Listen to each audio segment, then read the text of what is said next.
Baik, bismillah. Assalamualaikum warahmatullahi wabarakatuh. Alhamdulillahilladzi hadana lihadza wa ma kunna linahtadiya laula an hadanallah. Asyhadu an la ilaha illallah wa asyhadu anna Muhammadan abduhu wa rasuluh. Ahlan wa sahlan bi hadratikum ayuhal ikhwah wal akhwat. Insyaallah pada hari ini kita akan lanjutkan kembali daurah Ramadan kita yang diadakan oleh Ma'had Sibawai, dan hari ini kita akan melanjutkan kitab Ta'zimul Ilmi. Alhamdulillah Ustadz Khairus Sabirin telah berada di antara kita semua. Baik, kita awali dengan basmalah. Bismillahirrahmanirrahim. Kemudian tafadhol kepada Ustadz Khairus Sabirin, persilakan.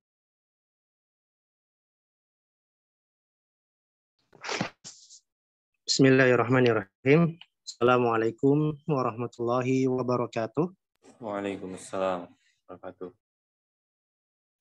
Innal hamdalillahi nahmaduhu wa nasta'inuhu wa nastaghfiruh wa na'udzu billahi min syururi anfusina wa min sayyiati a'malina may yahdihillahu fala mudhillalah wa may yudlilhu fala hadiyalah. Wa asyhadu an la ilaha illallah wahdahu la syarikalah wa asyhadu anna Muhammadan abduhu wa rasuluh. Allahumma salli wa sallim ala nabiyyina Muhammadin wa ala alihi wa ashabihi wa man tabi'ahum bi ihsanin ila yaumiddin, amma ba'du.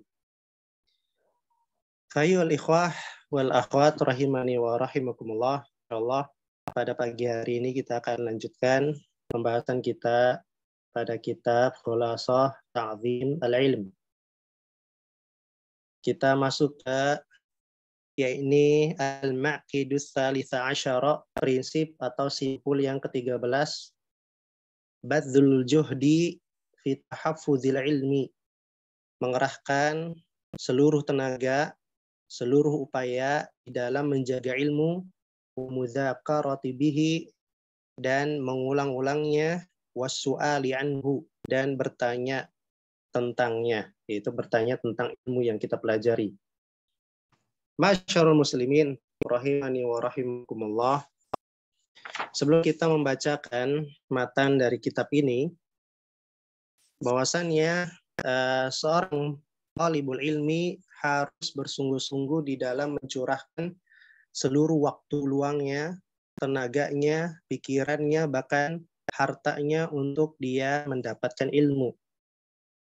Maka ini kewajiban bagi penuntut ilmu untuk badzul juhdi, yang mengerahkan seluruh upayanya di dalam menghasilkan ilmu. Dan badzul juhdi ini perlu beberapa hal. Seseorang penuntut ilmu dikatakan dia badzul juhdi, sudah mengerahkan seluruh kemampuannya apabila dia melakukan beberapa hal. Yang pertama yaitu adalah yang hendak pertama kali dia lakukan, yaitu memperbaiki niatnya, untuk memperbaiki niatnya. Yang kedua adalah mohon pertolongan kepada Allah agar Allah memudahkan urusannya. Kemudian yang ketiga, termasuk badzlul juhdi, mengerahkan upayanya, ya usahanya dalam menuntut ilmu, adalah dia mengambil sebab-sebab usaha yang lainnya. Yaitu apa? Ketika dia sudah di dalam majelis ilmu, baik majelis ilmunya adalah offline atau online, ya seperti yang kita lakukan saat ini, itu hendaknya dia mendengarkan baik-baik pelajaran yang disampaikan oleh gurunya. Mendengarkan baik-baik pelajaran yang disampaikan oleh gurunya. Kita diperintahkan mendengarkan dengan baik secara seksama, ya, dan ini merupakan perintah. Ya, merupakan perintah.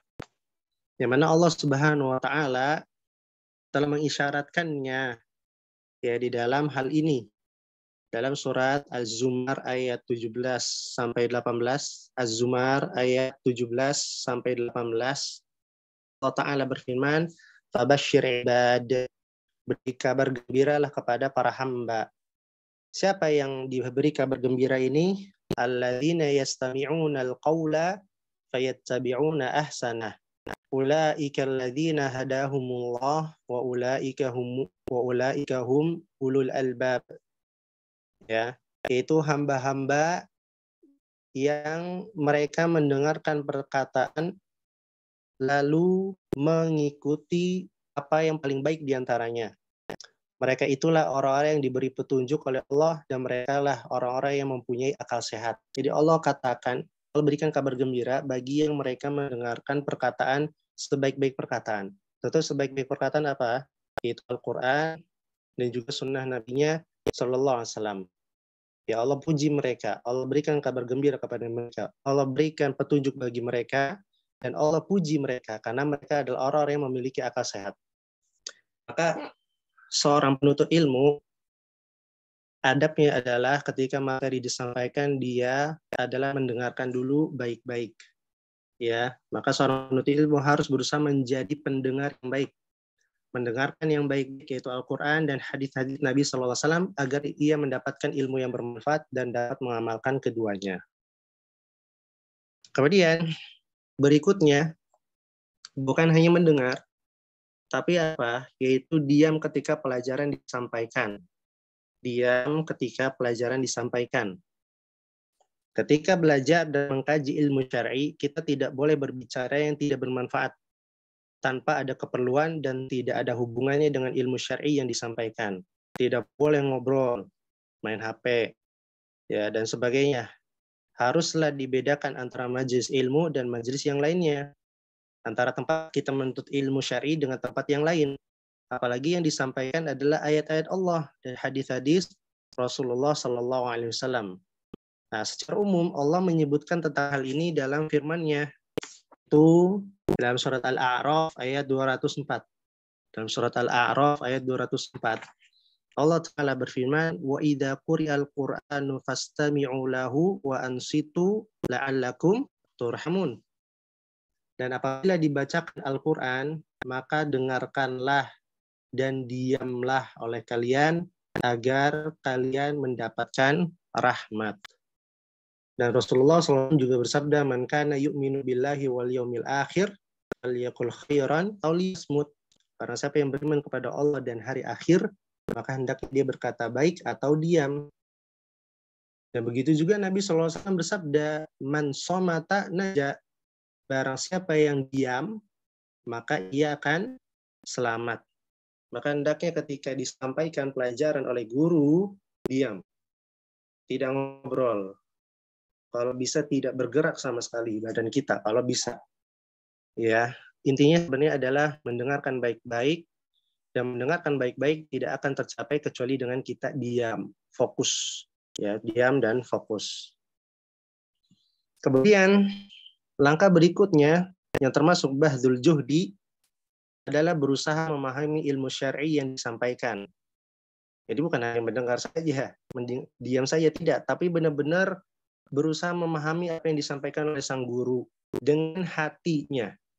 Pas matanya, pasang telinganya, kemudian agar semua dengan media-media tersebut, ilmu-ilmu itu masuk ke dalam hati.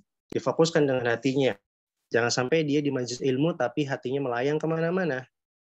Ya, dalam memahami pelajaran manusia berbeda-beda keadaannya. Yang langsung tanggap dan memahami pelajaran yang disampaikan, ada pula yang lambat. Namun kita harus senantiasa berusaha memahami dan memohon kepada Allah agar diberikan pemahaman. Ya, agar diberikan pemahaman. Jadi benar-benar kita harus fokus berusaha memahami apa yang disampaikan oleh guru. Oleh karena itulah Rasulullah SAW bersabda, "Man yuridillahu bihi khairan faqihu fiddin." Barang siapa yang dikehendaki kebaikan dengannya oleh Allah, maka Allah akan berikan pemahaman di dalam agama. Maka jangan sampai kita tidak memahami sama sekali pelajaran yang disampaikan oleh sang guru. Berusaha. Ya, baru berusaha. Sehingga apa? Kalau Allah sudah memberikan pemahaman, berarti kita sudah diberikan Subhanahu wa ta'ala. Kemudian, barakallahu fikum, tentu ya kita harus banyak-banyak berdoa, ikhwan. agar kita selalu ya dipahamkan. Ya banyak doa-doa yang disampaikan oleh Rasulullah. Allahumma anfa'ni bima 'allamtani wa'allimni ma yanfa'uni wa zidni ilman. Allahumma inni as'aluka ilman nafi'an wa rizqan tayyiban wa amalan mutaqabbalan. Allahumma faqihni fid din. Allahumma zidna imanan wa yaqinan wa fiqhan wa bizidni ilman warzuqni fahman, dan seterusnya. Ya, maka orang yang diberikan pemahaman yang dalam agama, benar dalam berkata dan berbuat menurut petunjuk Nabi SAW, maka ia telah diberikan kebaikan yang banyak. Oleh karena itu Allah Ta'ala berfirman, yu'til hikmata man yasha wa man yu'tal hikmata faqad utiya khairan katsira wa ma yadzakkaru illa ulul albab. Allah memberikan hikmah kepada siapa yang dia kehendaki. Hikmah di sini maksudnya ilmu syar'i. Barang siapa yang diberi hikmah, sesungguhnya telah diberi apa? Kebaikan yang banyak. Ya, telah diberikan kebaikan yang banyak. Dalam surat Al-Baqarah ayat 269. Maka perlu kita harus benar-benar berusaha untuk memahami ilmu syar'i ini. Nah, ini termasuk bahdzul juhdi. Tentu setelah kita mendengar baik-baik, diam, dan berusaha memahaminya, tentu di situ ada usaha untuk apa, ikhwan? Yaitu menjaganya. Makanya bahdzul juhdi fi tahaffuzil ilm, mengerahkan usaha untuk menjaga ilmu. Nah, agar apa yang telah disampaikan oleh sang ustadz, sang guru, yang sudah kita berusaha untuk memahaminya, ya agar itu tetap kokoh dan kuat dan tidak hilang, maka apa? Menghafalkan ilmu yang disampaikan tadi. Menghafalkan ilmu yang disampaikan tadi. Ya contoh misalkan ya teman-teman yang ada di Sibawai mempelajari hadis Nabi SAW, ya Bismillah, wakul yang ini, wakul mimma yalik. Ya ketika ustadznya menyampaikan hadis ini, baik dari sisi mufrodatnya, makna ijmalinya, kemudian fawaidnya. Nah, setelah itu apa? Dihafal. Setelah itu dihafal. Setelah majelis itu selesai, maka berusaha dihafal. Makanya orang yang menghafal itu, dia pahalanya sangat besar. Bahkan Allah doakan. Ya, bahkan Rasulullah SAW doakan. Ya, doakan apa? Lihat. Nabi SAW bersabda, Naddarallahu mra'an sami'a maqalati fawa'aha wa hafidhaha wa ballaghaha farubba hamil fiqhin ila man huwa afqahu minhu. Nabi SAW berdoa, lihat, semoga Allah memberikan cahaya kepada wajah orang yang mendengar perkataanku. Nah, ini keutamaan orang yang mempelajari Al-Quran dan hadis Nabi SAW dan menghafalnya. Maka agar hati kita terang, ikhwan, kita sering-sering menghafal, baik menghafal Quran maupun hadis Nabi SAW. Kalau menghafal hadis Nabi SAW saja, ya diberikan cahaya bagaimana menghafal Al-Quran. Maka lebih diberi cahaya. Ya, apalagi Al-Quran dan Sunnah tidak bisa dilepas. Ya, dan ini cahaya umum di dunia maupun di akhirat. Makanya Allah SWT berfirman, ta'arifu fi wujuhim nadratan naim. Kalian mengetahui dari wajah-wajah mereka, ya para penduduk surga itu apa? Yaitu cahaya kenikmatan pada wajah mereka. Itu nanti di akhirat. Nah, di dunia juga kita diberikan apa? Cahaya kedamaian, kenikmatan, ya kelapangan, dan cahaya ilmu. Itu cahaya ilmu mencakup itu semua. Maka semoga Allah memberikan cahaya kepada wajah orang yang mendengar perkataanku. Kemudian ia memahaminya dan menghafalkannya dan menyampaikannya. Berapa banyak orang yang membawa fikih kepada orang yang lebih paham daripadanya. Maka dalam hadis tersebut Nabi SAW berdoa kepada Allah agar dia memberikan cahaya kepada siapa?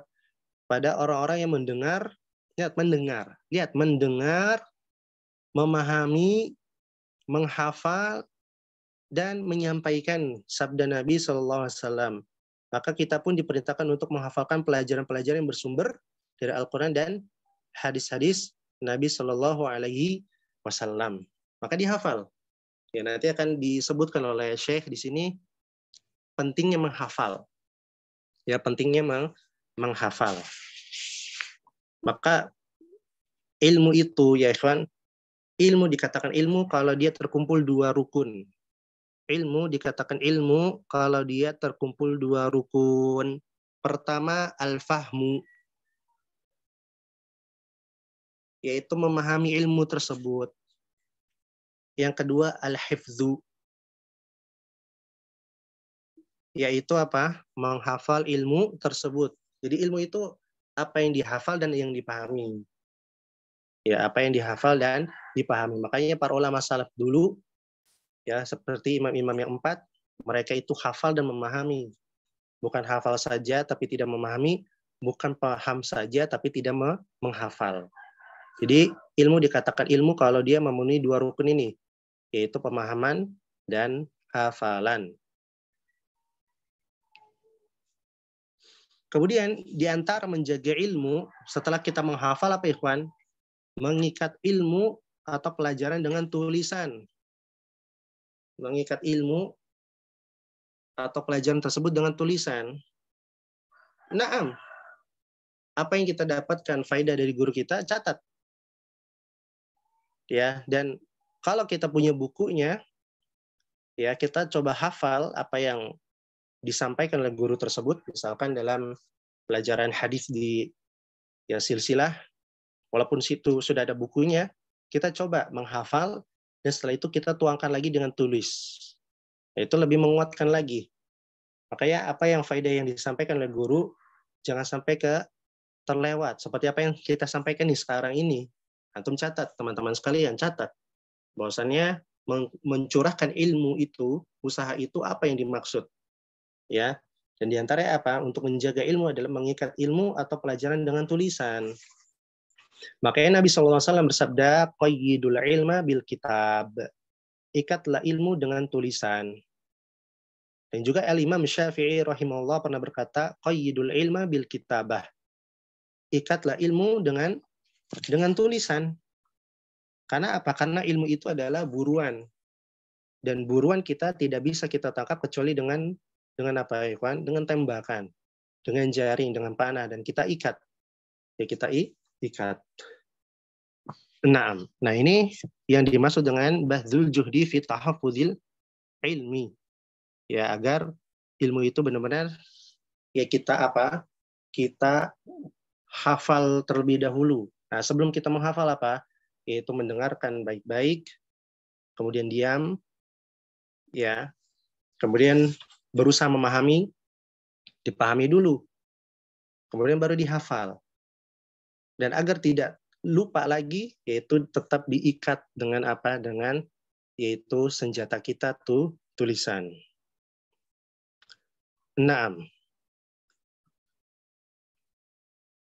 Kemudian kita baca perkataan beliau agar lebih kuat lagi apa yang diinginkan di sini. Qala al-muallifu hafizallahu ta'ala id talaqihi 'anis syuyukhi la yanfa'u bila hifdzin lahu.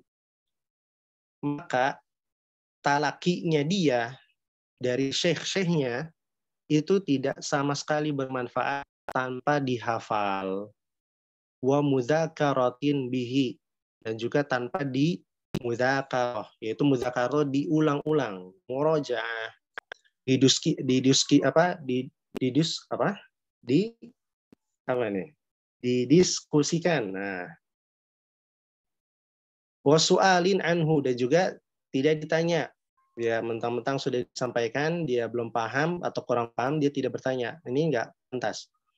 Fahaula'i tuhaqqiqu fi qalbi talibil ilmi ta'zimahu bikamalil iltifati ilaihi washtighali bihi.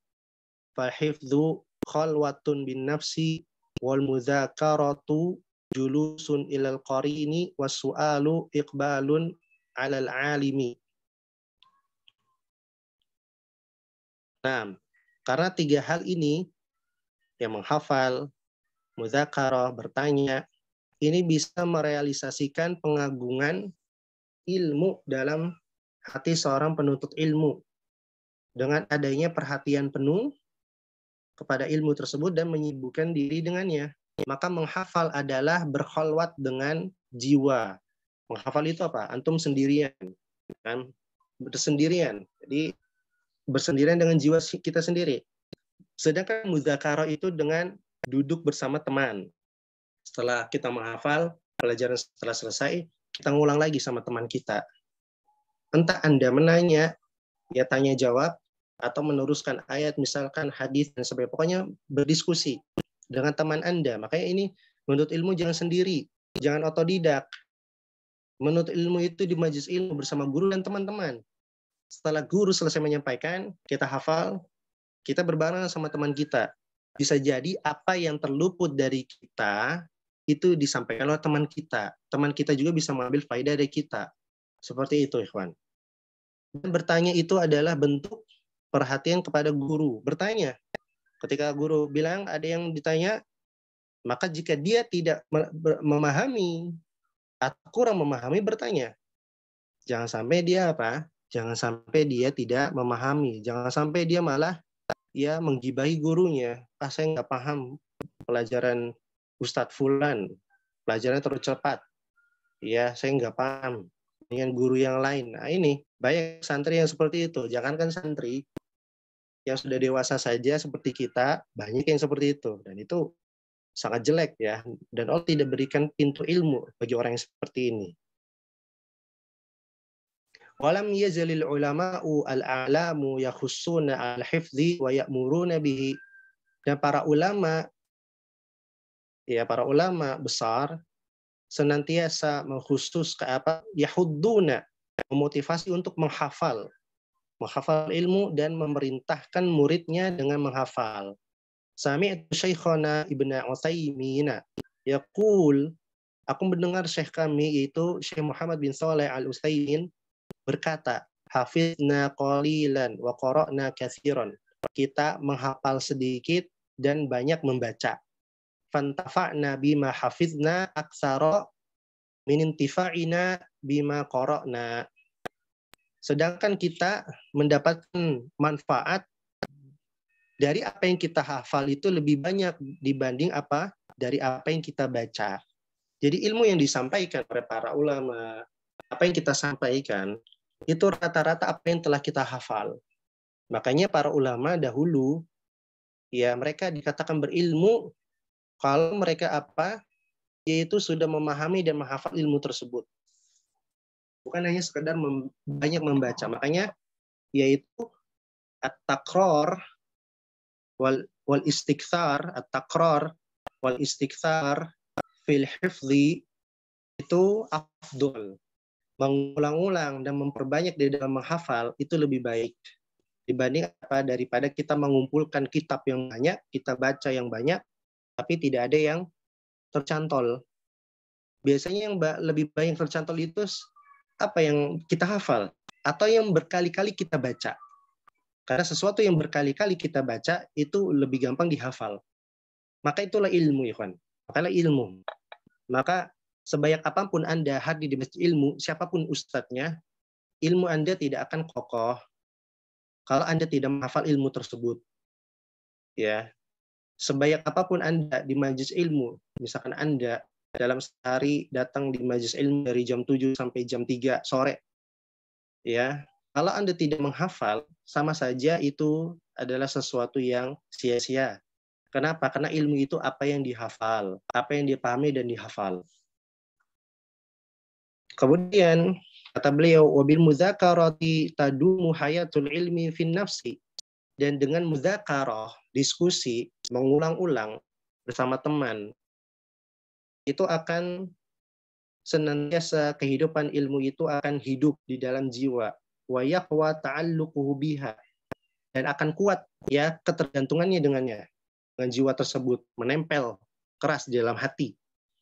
Wal muradu bil mudzakarati mudarasatu al-aqran. Yang dimaksud dengan mudzakarah di sini apa? Saling belajar, saling tukar-tukaran, saling diskusi bersama apa teman-teman. Makanya menuntut ilmu itu jangan otodidak. Orang yang lebih banyak menuntut ilmunya dengan otodidak, dia banyak sesatnya. Karena maksud dari muzakarah dengan teman apa? Menghubungkan apa? Menguatkan ukhuwah juga.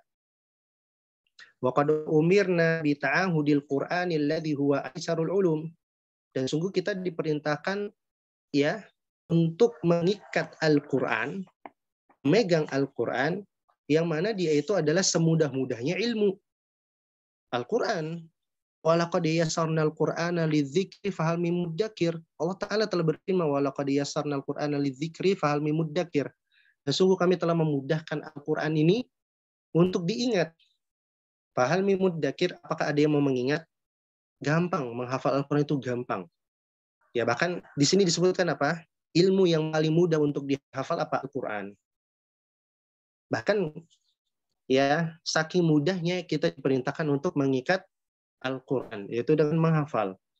Al-Bukhari wa Muslimun. Adi bin Umar radhiyallahu ta'ala anhuma. Imam Bukhari dan Muslim meriwayatkan dari Ibnu Umar, semoga Allah meridhoi keduanya. Anna Rasulullah sallallahu alaihi wasallam qala, bahwasanya Nabi sallallahu alaihi wasallam bersabda, innama mathalu sahibil Quran kamathali sahibil ibilil muaqqalati in ahada 'alaiha amsakaha wa in atlaqaha zahabat. Kata Nabi SAW, sesungguhnya penghafal Al-Quran itu layaknya pemilik unta jinak. Jika dia mengikatnya, maka unta itu akan lari. Walaupun jinak, tetap harus diikat. Namun kalau kita tidak ikat, dilepas begitu aja, dia akan tetap pergi walaupun jinak. Nah, seperti itulah Al-Quran. Harus diikat benar-benar. Harus diikat benar-benar, karena dia cepat hilangnya juga. Dan ini berbahaya. Qala Ibnu Abdul Bar fi kitabi At-Tamhid inda hadzal hadits. Berkata Ibnu Abdul Bar di kitab beliau Al-Tamhid ya tentang hadis ini. Wa idza kana al-Qur'anul muyassaru lidzikri kal ibli muaqqalat man ta'ahadaha amsakaha fa kaifa bisairil ulum. Apabila Al-Qur'an yang mudah saja untuk dihafal, dia adalah ilmu yang mudah dihafal. Itu perumpamannya seperti unta jinak. Kalau kita mengikatnya, dia tidak akan lari. Maka bagaimana dengan seluruh ilmu yang lain? Tentu harus lebih apa? Dihafal. Hadis-hadis Nabi SAW dan kaidah-kaidah syariah yang disebutkan oleh para ulama. Ini perlu juga dihafal. Apalagi bahasa Arab, kaidah nahwu, shorof, itu harus dihafal. Tidak mungkin orang bisa baca kitab yang gundul kecuali dia apa? Hafal kaidah nahwu, hafal kaidah shorof, dan juga menghafal kosakata. Ya, maka sungguh hayhat sangat jauh bagi orang-orang yang ingin bisa baca kitab tapi nggak pernah mau hafal. Baru belajar di Rasulullah, ya, padahal misalkan seminggu sekali dia hanya mengambil satu lembar pelajaran saja, satu lembar buku, ya dia tidak mau menghafal. Alasannya sibuk dan sebagainya. Padahal dia cuma belajar seminggu sekali misalkan, itu pun sejam. Ya, kerja dia hanya 8 jam. Tidur juga dia 8 jam atau 6 jam. Makan tidak sampai sejam, ya berjam-jam. Apakah tidak ada waktu luang untuk dia merojaah, menghafal? Terkadang dia punya waktu libur, Sabtu, Minggu, atau Minggu doang. Maka sebanyak apapun Anda belajar bahasa Arab dari mustawa awal sampai mustawa akhir, dari jilid 1 sampai jilid 10, kalau setiap jilidnya tidak Anda pahami dan hafalkan kaidahnya, kosakatanya, maka itu sama saja Anda berdusta dengan diri Anda. Maka butuh yang namanya dihafal. Ilmu butuh dihafal. Tapi ya saatan, itu sedikit demi sedikit. Lama-lama akan menjadi gunung. Wa su'ali anil ilmi tuftatahu khazainuhu. Dan bertanya tentang ilmu yang kita pelajari tersebut, na'am, maka akan terbuka khazanah, perbendaharaan ilmu. Fahusnul mas'alati nisful ilmi. Maka bertanya dengan adab yang baik, dengan pertanyaan yang baik, itu udah setengah ilmu. Su'alatul musannafatu kama sa'ili Ahmad al-Marwiyati anhu burhanun jariyun ala azimi manfaati su'al. pertanyaan-pertanyaan yang sudah dibukukan, ya, seperti kitab Masailnya Imam Ahmad yang diriwayatkan, itu ditulis oleh murid beliau. Al-Imam Ahmad bin Hanbal punya murid namanya Abu Dawud. Al-Imam Abu Dawud yang menulis soal tanya jawab dengan Imam Ahmad dan ditulis. Ini menunjukkan apa kata beliau? Menunjukkan bukti yang sangat jelas atas agungnya dan besarnya manfaat bertanya. Tentu bertanyanya bukan bertanya untuk berdebat ya, bertanya untuk istirsyad, untuk mengambil manfaat ilmu. Atau untuk apa? Untuk memberikan faedah kepada yang lain. Walaupun Anda sudah tahu ya jawabannya, tapi Anda melontarkan pertanyaan tersebut untuk apa? Agar orang lain yang belum tahu bisa mengetahui. Itu tidak jadi masalah. Wa hadhil ma'ani thalathatu lil ilmi. Nah, 3 komponen ini, menghafal, mudzakarah, berdiskusi, yaitu mujaah sama teman, dan yang ketiga bertanya, ya bertanya kepada guru tentang ilmu yang belum kita pahami. Ketiga komponen ini adalah kedudukannya seperti apa? Bin manzilatil ghorsi lisyajari, seperti apa? Seperti menanam pohon. Wasaqihi, dan juga seperti apa? Menyiramnya. Watanmiyatihi, watanmiyatihi, dan juga seperti apa? Memeliharanya dengan apa? Diberikan sebuah pupuk. Memeliharanya, tanmiyati itu mengembangkannya, memeliharanya. Bima yahfadhu quwwatahu, dengan apa yang dia hafal kekuatannya, wa yadfa'u afatahu, dan menolak dari apa? Kerusakannya. Maka falhifdhu gorsul ilmi, maka menghafal itu adalah menanam ilmu. Nah, perumpamaannya menghafal ilmu, menghafal itu adalah menanam pohon. Ditaruh dulu kan. Jadi otak kita itu ibarat tanah. Ilmu itu ibarat bibitnya yang dimasukkan ke dalam tanah. Jadi kita cangkul dulu, kita tanam, kita kuburkan lagi. Itu menghafal.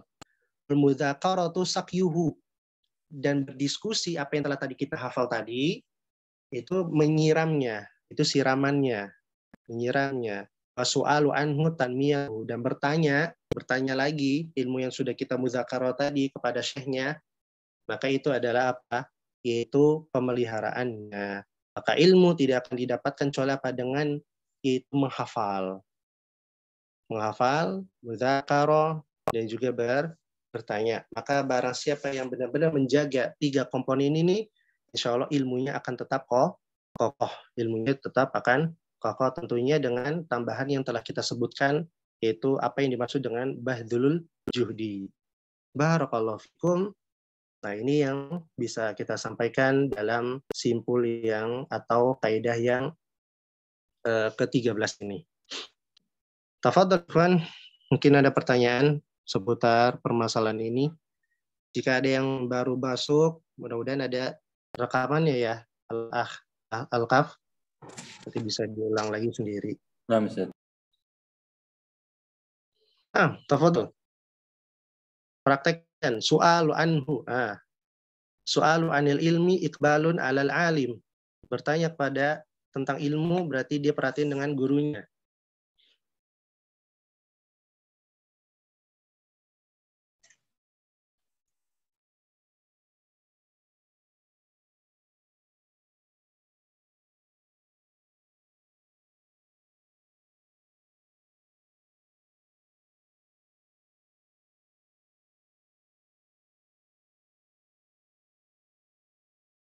Baik, silakan yang mau bertanya boleh langsung hidupkan mic atau tulis di kolom chat dulu, nanti kami bacakan.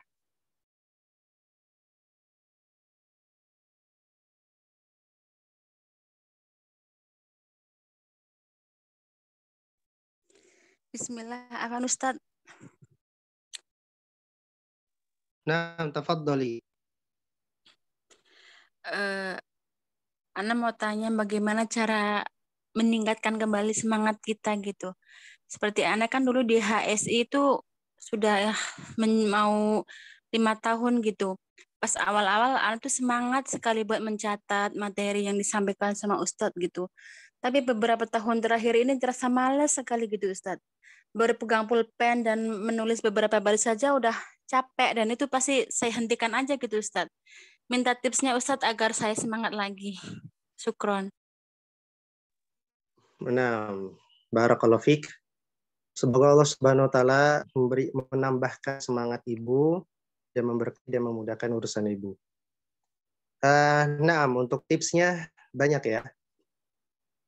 Yang paling terpenting adalah menumbuhkan dan membersihkan hati kita dari berbagai macam kotoran hati, terutama dalam masalah keikhlasan. Karena yang kita tahu, dan sudah kita ketahui secara ijma, bahwasannya belajar itu adalah kewajiban. Belajar itu adalah ibadah. Belajar itu adalah ibadah. Berarti di sini apa? Artinya kita tidak bisa beribadah kepada Allah dengan baik kecuali dengan ilmu. Maka tujuan hidup kita adalah ibadah, masuk surga dan dijauhkan dari neraka. Maka tanamkan bahwa kalau saya malas dalam menuntut ilmu, saya akan masuk neraka. Kalau saya sudah masuk neraka, saya akan rugi. Ya, kita di dunia ini tentu tidak selalu baik-baik saja hidup kita. Pasti ada kesedihan dan kesusahan. Kalau kesedihan dan kesusahan saja membuat hati kita hampir hancur dan putus asa, bagaimana nanti di neraka? Dan jangan sampai kita seperti orang-orang yang telah masuk neraka. Wa qalu law kunna nasma'u aw na'qilu ma kunna fi ashabil sa'ir. Kalau seandainya dahulu kami mendengar dan memikirkan apa yang disampaikan oleh Rasul tersebut, niscaya kami bukan termasuk orang-orang ashabis sa'ir, para penduduk sa'ir. Ya, kenapa? Karena mereka tidak mau belajar. Ya, sebagaimana Allah Subhanahu wa taala berfirman, ya, bahwasanya neraka itu la bithina fiha ahqaba. Para penduduk neraka itu tinggal di neraka itu ahqab. Ya, kalau yang mempelajari atau baca makna dari ahqab, dia itu jamak dari huqab. Ya, penduduk neraka masuk neraka, tinggal di neraka, berahqab-ahqab. Satu huqab itu para ulama berselisih dan Syekh As-Sa'di menjelaskan satu huqab itu 80 tahun. Dan 80 tahun neraka itu satu harinya 1000 tahun. Kalau satu hari neraka itu adalah 1000 tahun, berarti 1000 dikali 1 tahun berapa? Kalau 1 tahun 360 hari. 360 dikali 1000 dikali 80. Nah, ini balasan bagi siapa? Bagi orang-orang yang tidak mau belajar. Bagi orang-orang yang tidak mau berakal. Bagi orang-orang yang malas belajar.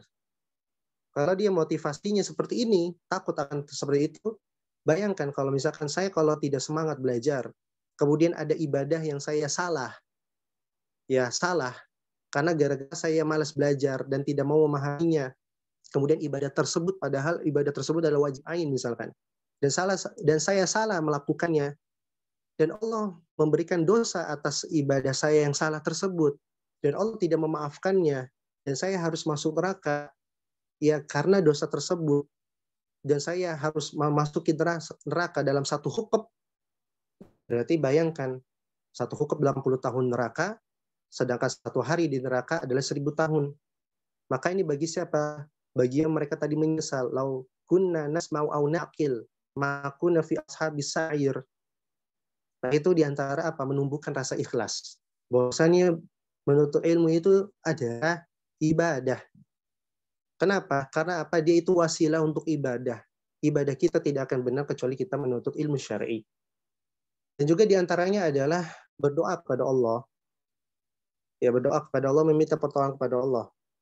Dan orang yang senantiasa di dalam beribadahnya selalu meminta pertolongan kepada Allah, ini menunjukkan dia adalah hamba yang tawadhu. Karena apa? Karena dia merasa tidak bangga dengan dirinya. Berapa banyak orang yang hafal, ya mendapatkan gelar LC, MA, doktor, tapi dia sombong. Ya, dia sombong terhadap Allah Subhanahu wa taala. Padahal kenapa dia bisa doktor, LC dan sebagainya itu karena pertolongan Allah.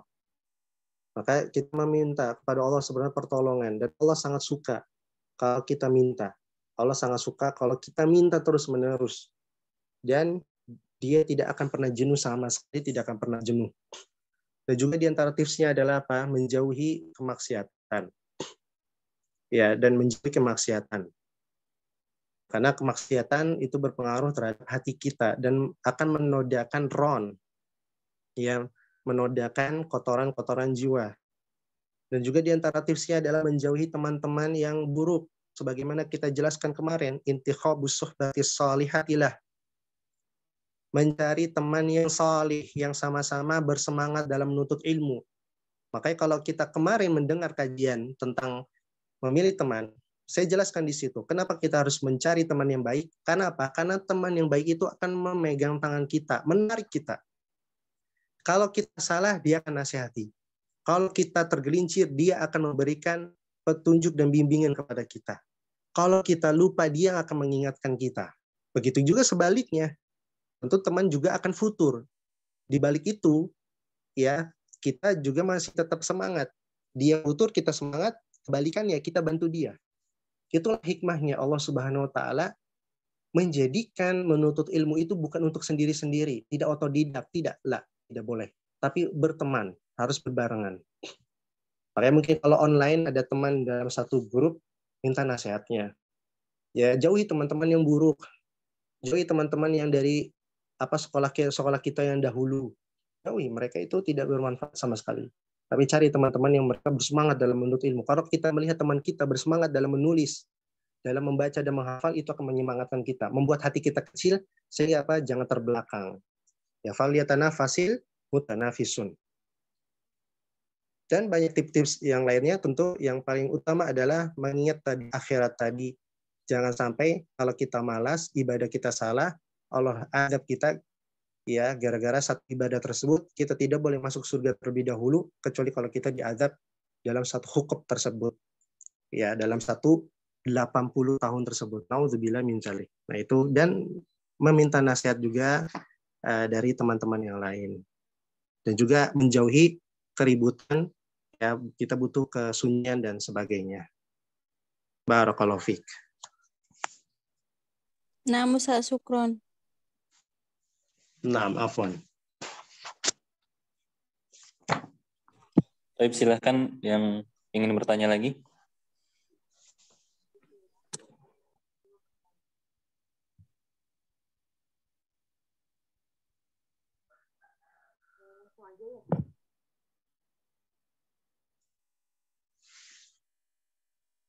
Nah, tafadhali Ibu. Ibu Sofa ini, Sofa Alifah. Bertanya, apa keutamaan ini atau 3 poin yang disebutkan ini berlaku untuk ilmu umum gitu, jadi yang bukan ilmu syar'i. Mungkin bagi teman-teman yang misalnya dia karena kuliahnya di umum atau misalnya di bidang ekonomi, mungkin apakah juga akan mendapatkan keutamaan dan juga ya keutamaan yang seperti disebutkan oleh Rasulullah, seperti itu. Nah, apakah 3 komponen ini keutamaannya berlaku juga untuk ilmu umum? Kita katakan bahwasannya 3 komponen ini terlebih khusus konteksnya adalah untuk ilmu syar'i. Karena ilmu syar'i mutlak dia adalah kebaikan. Ilmu syar'i mutlak dia adalah kebaikan. Kenapa? Karena dia bersumber dari Al-Quran dan Sunnah Nabi Sallallahu Alaihi Wasallam. Karena konteksnya di sini menjelaskan tentang apa? Ilmu syar'i. Namun bagaimana Ustaz kalau tentang ilmu umum? Maka kita katakan innamal a'malu binniyat. Sesungguhnya amalan itu tergantung niat. Kalau dia mempelajari ilmu umum, bermaksud niatnya untuk apa? Untuk menguatkan kekuatan kaum muslimin, memberikan manfaat untuk kaum muslimin, seperti misalkan ilmu kedokteran atau ilmu-ilmu yang lain, fisika dan sebagainya yang bermanfaat ya untuk kehidupan kaum muslimin. Maka semoga Allah Subhanahu wa taala memberikan pahala sesuai dengan niatnya. ya tentu kita lihat dulu ilmu yang dia pelajari itu ilmu apa. Namun kalau ilmu yang tidak bermanfaat, seperti ilmu kalam, ilmu politik praktis, ya, yang diadopsi oleh orang kufar, demokrasi, atau ekonomi-ekonomi yang penuh dengan liberalisme, kapitalisme, ya, komunisme dan sebagainya, maka ini tidak bermanfaat karena ilmu dia tersebut ilmu yang tidak dari syar'i, bukan ilmu mubah. Jelas dia ada keharamannya. Tapi kalau ilmu-ilmu seperti matematika atau ilmu-ilmu bangunan yang bermanfaat dan ilmu-ilmu kedokteran tentu bermanfaat. Maka kalau dia melakukan 3 komponen ini dan bermaksud untuk apa? Bermaksud untuk menguatkan kekuatan kaum muslimin, maka niatannya itu adalah niatan yang baik dan Allah akan balas. Dan Allah akan balas. Tapi secara khusus, ya 3 komponen ini berlaku untuk apa? Ilmu syar'i. Ya, ilmu syar'i. Karena ilmu syar'i mutlak. Dia adalah kebaikan. Tapi kalau dalam ilmu umum, maka kita harus menguatkannya lagi dengan apa tambahan di situ? Itu dengan niat. Tentu sama semuanya dengan niat. Tapi semoga Allah Subhanahu wa taala dengan niatnya yang lurus tersebut, ya dia benar-benar mendapatkan pahala yang besar. Tentunya bagi seorang muslim, sebelum dia mempelajari ilmu umum, dia harus mempelajari ilmu agama. Terlebih yang ilmu fardu ainnya, seperti rukun iman dan rukun Islam, maka tidak bermanfaat belajar ilmu kedokterannya kalau akidahnya rusak. Nggak akan bermanfaat. Mau dia seniat apapun tidak akan bermanfaat. Bagaimana dia memberikan manfaat untuk kaum muslimin kalau dirinya saja terbakar? Salatnya tidak benar, puasanya tidak benar, akidahnya rusak, masih ngalap kuburan, ya, masih jarah kuburan sebelum Ramadan. Buat apa? Ya, maka tidak bermanfaat. Maka seorang ilmuwan yang bermanfaat ilmunya untuk kaum muslimin dan manusia secara umum, bagi mereka siapa? Bagi mereka yang menuntut ilmu syar'i terlebih dahulu, terutama yang hukumnya fardu ain seperti rukun Islam dan rukun iman. Maka saya nasihatkan kepada seluruh kaum muslimin, apapun profesi Anda, apapun ilmu yang Anda bidangi, ya dimanapun Anda sekolah, maka ilmu Anda, profesi Anda, bidang Anda tidak bermanfaat sama sekali di sisi Allah kalau Anda tidak belajar ilmu syar'i, terutama yang fardu-fardu ainnya seperti mempelajari rukun iman dan rukun Islam dan hal-hal yang menjadi kewajiban dia pada bidang-bidang tertentunya. Maka kewajiban Anda adalah menuntut ilmu syar'i yang menjadi kewajiban Anda sebagai seorang hamba di depan Allah Subhanahu wa taala. Barakallahu fikum.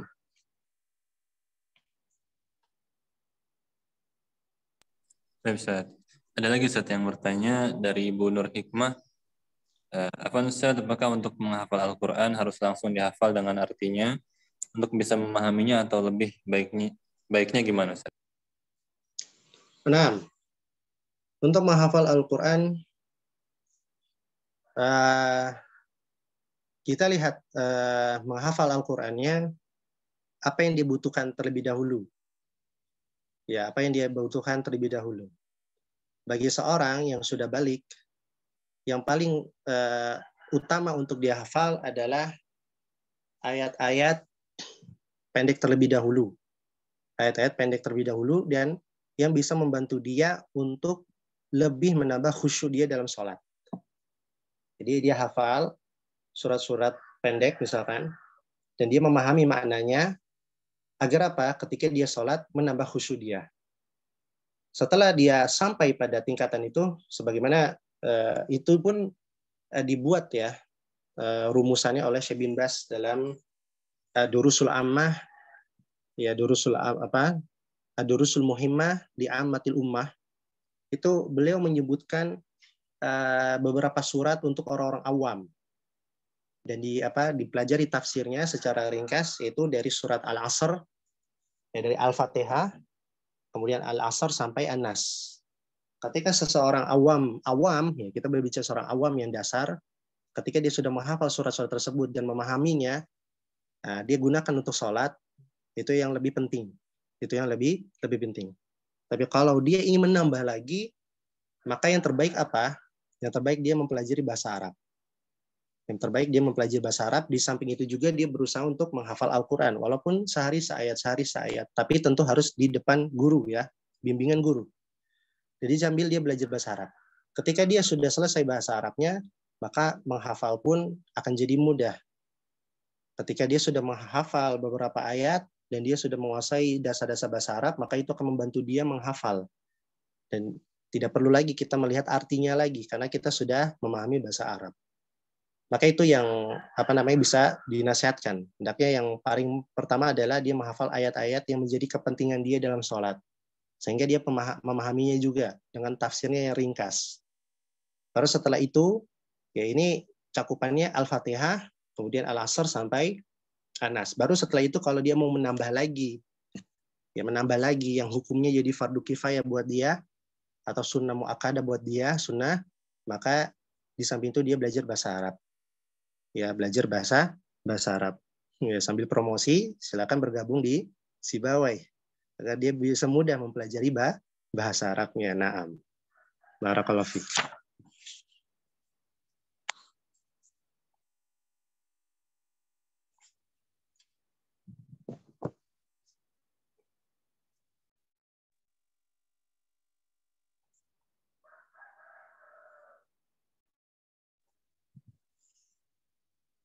Ustaz, sepertinya sudah tidak ada yang bertanya, Ustaz. Barakallahu fikum. Ini yang bisa saya sampaikan. Ya, sekali lagi kesimpulannya, wajib kita mencurahkan upaya kita dalam menuntut ilmu. Dan langkah awal untuk mengupayakan kita mencurahkan menuntut ilmu adalah ikhlas, berdoa kepada Allah meminta pertolongan, kemudian mendengarkan baik-baik apa yang disampaikan seorang guru, kemudian diam, kemudian dia berusaha memahami ilmu yang telah dia dengar, kemudian dia menghafalnya di luar kepalanya, kemudian dia menulis ulang apa yang telah dia hafalkan, kemudian dia mudzakarah bersama teman-temannya, dan dia bertanya kepada gurunya sebagai bentuk perhatian terhadap gurunya, dan juga sebagai perhatian terhadap ilmu yang dia pelajari. Jazakumullah khairan wa baraka fikum. Semoga Allah Subhanahu wa taala memberikan manfaat kepada kita semua, memberikan keberkahan dan kemudahan untuk kita semua, dan kita mohon kepada Allah Subhanahu wa taala ampunan dari Allah Subhanahu wa taala. Semoga Allah Subhanahu wa taala mengampuni dosa-dosa kita semua. Subhanakallahumma bihamdik asyhadu an la ilaha illa anta astaghfiruka wa atubu ilaik. Assalamualaikum warahmatullahi wabarakatuh. Waalaikumsalam warahmatullahi wabarakatuh. Jazakumullah khairan Ustaz. Barakallahu fikum. Jazakumullah khairan kepada Ustaz Khairul Sabirin yang telah menyampaikan materi pada hari ini. Insyaallah kita akan lanjutkan kembali esok hari di jam yang sama. Selanjutnya. Baik, kami undur diri. Assalamualaikum warahmatullahi wabarakatuh. Waalaikumsalam warahmatullahi wabarakatuh. Jazakallahu khair.